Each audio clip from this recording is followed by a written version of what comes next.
Greetings from Travel Knowledge Base. Today we're going to be doing the first of 6 video series going through the components on what you actually are troubleshooting when you go through a call through tech care.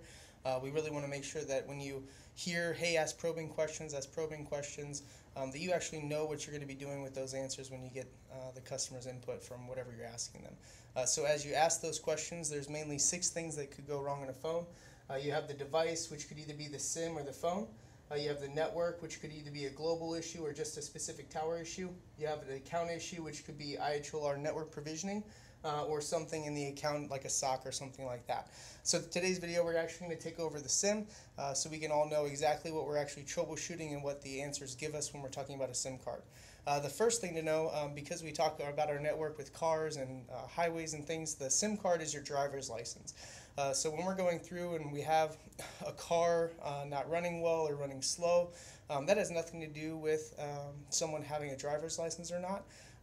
The person can get in the car and drive it. We know that it's not the SIM card. So to kind of back that, we have 2 kind of policies that we can look at. The role that a SIM card has in the network, which tells us that it is the driver's license. The SIM card just communicates with the tower and says, hey, when the phone comes on and looks for a network, this is my mobile number, my MZ, and my SIM card number, my 3 ways of identifying myself. Can I drive my car?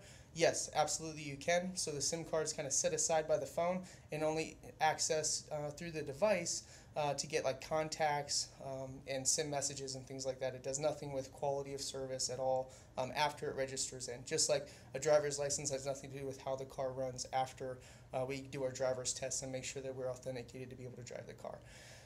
So the only issue that we should be replacing a SIM card for is the absolute inability to connect to a network, not for like quality issues or slow internet or anything like that. If the phone has a signal, the SIM card's fine.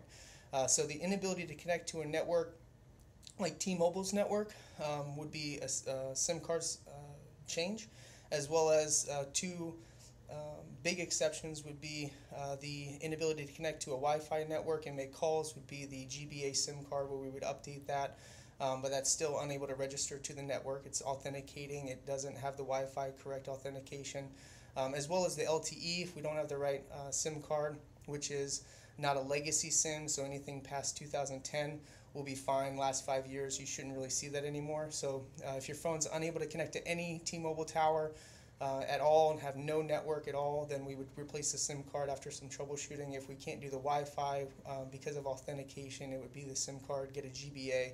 If we can't do LTE, we might want to look at the legacy SIM if we can get onto 4G and all that in that area. A big thing too with SIM cards, when we see those, we might see that the engineers are asking us to do SIM swaps with our trouble tickets. That's to roll out the device. That's not actually saying to change the SIM card.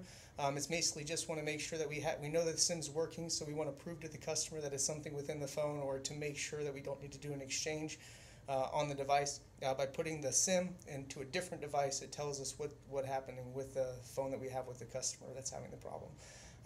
So to kind of wrap it up, the SIM card is the driver's license. It has nothing to do with the way the car is running, other than can you actually authenticate yourself and get on the network. So we should not be exchanging SIM cards for anything other than complete inability to connect to a network. So that's going to close up our first video.